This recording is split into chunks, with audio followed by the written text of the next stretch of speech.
हम देख रहे थे बिग डेटा क्या होता है। अभी देखते हैं यूजेस ऑफ बिग डेटा।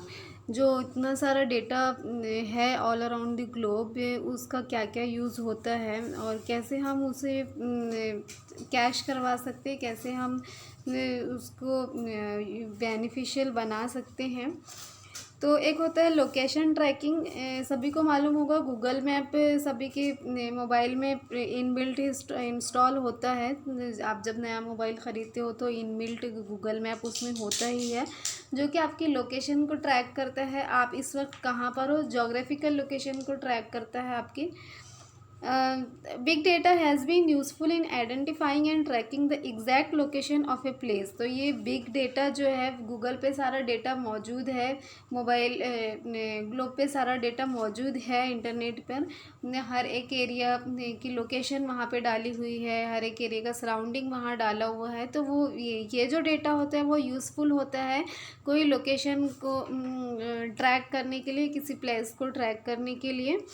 और जो आपका जीपीएस है, जो आपके मोबाइल में जोग्राफिकल पोजीशन होते हैं, गूगल मैप होता है, वो इस बिग डेटा का यूज़ करता है और आपकी लोकेशन को ट्रैक करता है। और आप इससे कहीं का एड्रेस भी फाइंड कर सकते हो। With geographical position and radio frequency identification sensors, we get the real-time data about traffic congestion on a particular route, information if the route is closed or if it is a one-way route. Geographical GPS के ज़रिए और radio frequency identification के ज़रिए हम real time data पता कर सकते हैं ट्रैफिक का, कि किसी पर्टिकुलर रूट पे कंजेशन है क्या, मतलब बहुत ज़्यादा क्राउड है क्या, ट्रैफिक जाम है क्या, या फिर कोई रूट क्लोज है क्या, या फिर कोई वन वे है क्या, या अंडरस्टैंडिंग एक्सीडेंट प्रॉन एरियाज, और कोई ऐसे एरियाज जहाँ पे एक्सीडेंट ज़्यादा होते हैं। ये सारी चीज़ें हम जान सकते हैं।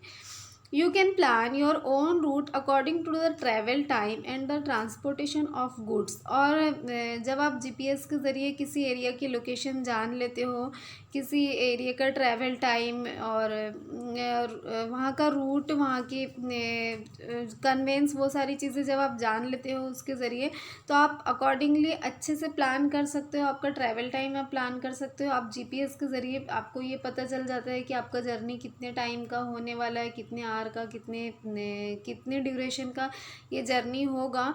तो आपको किस वक्त निकलना चाहिए, बाय व्हेन आप रीच होंगे वहाँ पर, और साथ में आप जो चीज़ लेकर जा रहे हो वो कैसी है, वो जल्द ख़राब होने वाली चीज़ है या फिर वो रह सकती है, कितने आप क्या आप उसके अकॉर्डिंगली प्लान कर सकते हो। If you have ordered something online, you can track the location of your goods in transit. You can also track the condition of the goods।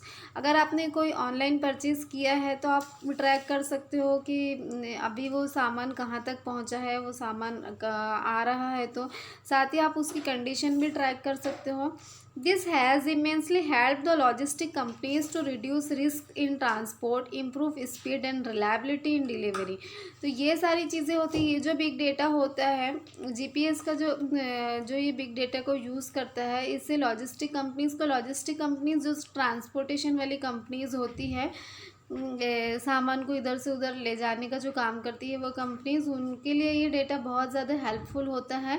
और वो ट्रांसपोर्ट में फिर रिस्क कम होता है। पहले से चीज़ें पता होती है कि ये एरिया में ट्रैफिक ज़्यादा तो नहीं है, इधर का कहीं रूट बंद तो नहीं है, कौन सा रूट शॉर्टर वे कौन सा है, ये सारी चीज़ें जीपीएस के ज़रिए पहले से ही आप पता लगा सकते हो। तो उसकी वजह से आप की स्पीड बढ़ जाती है। आप शॉर्टर वे इस्तेमाल कर सकते हैं, आप कम ट्रैफिक वाला रूट इस्तेमाल कर सकते हो। तो डेफिनेटली आपकी डिलीवरी जल्दी होती है।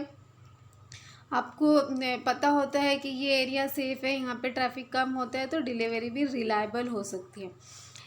Second thing, understanding the weather patterns.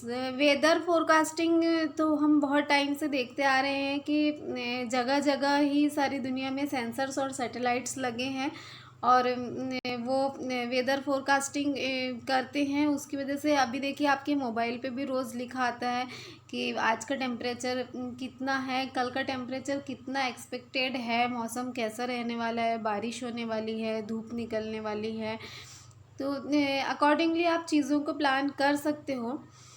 Huge amount of data is continuously being received from them. और ये जो सैटेलाइट्स लगे होते हैं, वेदर सेंसर्स लगे होते हैं, उसके ज़रिए बहुत सारा डेटा हमेशा आता ही रहता है। कंटिन्यूली जो वेदर में चेंजेस होते हैं वो अपडेट होते ही रहती है इसके ज़रिए। They help us to understand the weather and help in weather forecasting. इसकी वजह से हमको मौसम को समझने में मदद मिलती है और साथ ही मौसम की पेशन गोई की जा सकती है कि मौसम कैसा रहने वाला है। Weather patterns give us warnings of the impending natural calamities like floods, earthquakes, tsunami etcetera.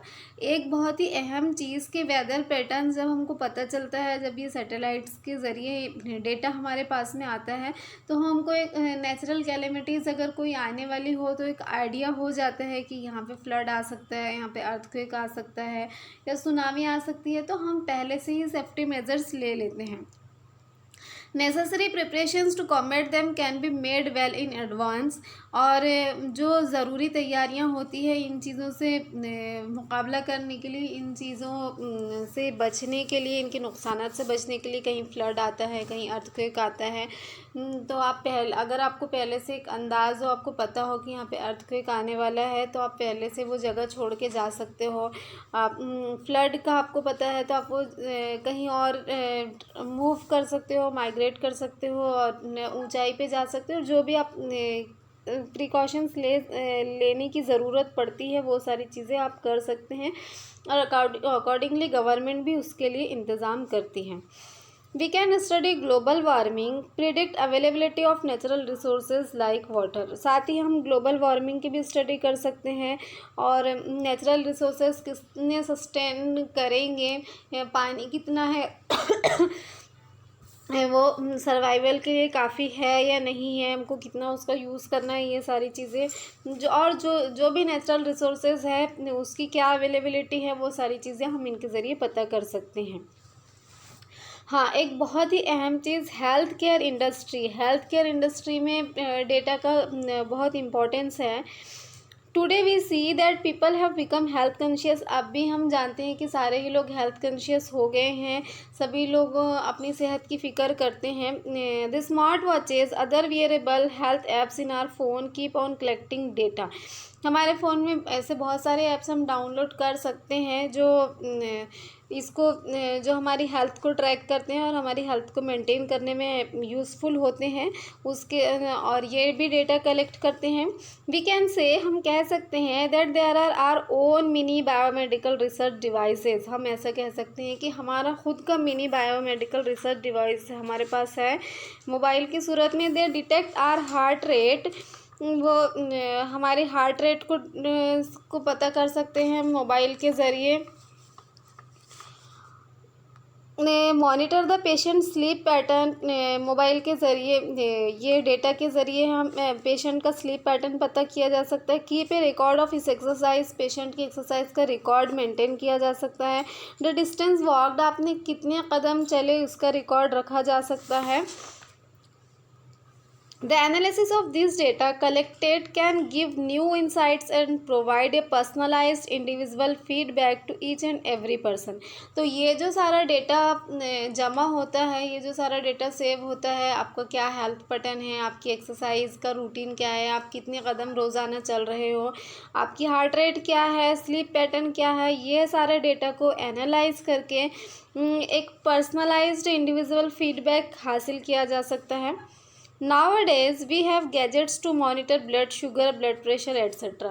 अभी हमारे पास में ऐसे डिजिटल गैजेट्स है जिसके ज़रिए हम खुद घर में ही अपने ब्लड शुगर और ब्लड प्रेशर मालूम कर सकते हैं। We don't need to go hospital.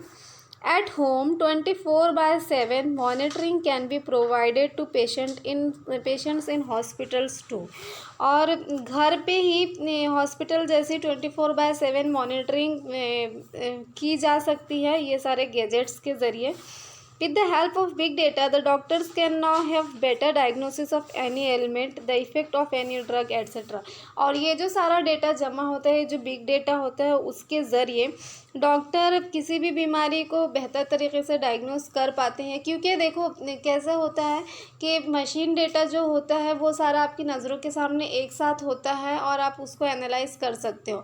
लेकिन पहले ऐसा होता था कि पेशेंट्स डॉक्टर को कुछ चीज़ें बताता था, कुछ पेशेंट्स बताना भूल जाता, कुछ चीज़ें डॉक्टर को याद रहती, कुछ चीज़ें डॉक्टर ही भूल जाते हैं, या फिर कभी एनालाइज करने में कुछ गलती हो जाती।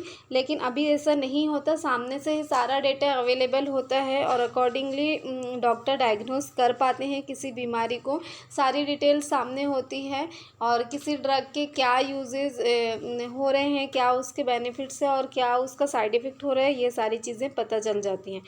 Unnecessary guess work can be significantly reduced. उसकी वजह से जो अननेसेसरी गेस वर्क होता था, डॉक्टर गेस करते थे ये हो सकता है, ये हो सकता है, ये हो सकता है, फिर बहुत सारे ट्रीटमेंट आजमाए जाते हैं और इससे डॉक्टर का टाइम भी ज़्यादा जाता है, मेंटल एफर्ट्स भी ज़्यादा लगते हैं।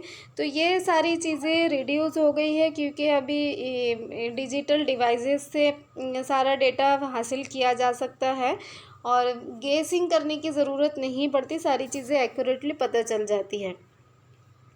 Past records of the patients can be maintained and better analysis of the health can be obtained. Patients का जो पुराना रिकॉर्ड है, आप देखते होंगे अभी सारे ही डॉक्टर्स के पास में लैपटॉप होता है और वो पेशेंट्स की हिस्ट्री उसमें पूरी रिकॉर्ड करते हैं। तो पेशेंट का पास्ट डेटा भी अवेलेबल होता है और इसलिए उसके हेल्थ को मेंटेन किया जा सकता है, एनालिसिस किया जा सकता है सही तरीके से। Big data helps in monitoring the outbreaks of epidemics and diseases. जो ये बिग डेटा होता है ये किसी महामारी के फैलने को मॉनिटर कर सकता है। पहले से हमको पता होता है कोई एक एरिया में महामारी फैली, हमको पता है, तो हम उसके लिए प्रिकॉशंस ले सकते हैं कि हम उस एरिया में नहीं जाएं, या फिर जो भी सेफ्टी मेजरमेंट हैं हम वो सारी चीज़ें ले सकते हैं। Just when you post your message, ये कैसे होता है कि जैसे आप कोई मैसेज पोस्ट करते हो, किसी को आप बताते हो I am down with flu, आप किसी को ये बताते हो कि आपको फ्लू हो गया है, आपने व्हाट्सएप पे ये डाला मैसेज या फेसबुक पे डाला है मैसेज, तो ये वो मैसेज मॉनिटर होता है। आप जितना भी डेटा पोस्ट करते हो, शेयर करते हो, लाइक करते हो, एवरीथिंग इज़ मॉनिटर्ड, सारी ही चीज़ें मॉनिटर होती है। तो अगर आपने किसी को ये मैसेज किया है कि आपको फ्लू हुआ है तो ये भी मॉनिटर होगा ही, और वो जो सारा एरिया है वो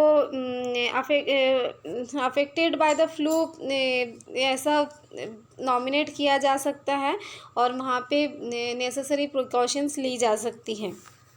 Pharmaceutical companies would pay huge amount to receive the health data of people to promote research in the particular area. जो फार्मास्यूटिकल कंपनीज़ है, दवाई की जो कंपनीज़ है, वो अच्छी खासी रकम अदा करती हैं लोगों से हेल्थ डेटा हासिल करने के लिए, क्योंकि उनकी तो रिसर्च रोज़ाना शुरू ही होती है, हमेशा उनकी रिसर्च जारी रहती है। वो जो मेडिसिन्स बना रहे हैं उसका लोगों पर लोगों को क्या उससे फ़ायदा हासिल हो रहा है और उसके क्या नुकसानात हैं, तो ये डेटा जब उनके पास में आता है तो वो अपनी रिसर्च में और इम्प्रूवमेंट कर सकते हैं, अपने मेडिसिन्स में और चेंजेस ला सकते हैं और काफ़ी इससे फ़ायदा उन्हें भी हासिल होता है और आवाम को भी हासिल होता है।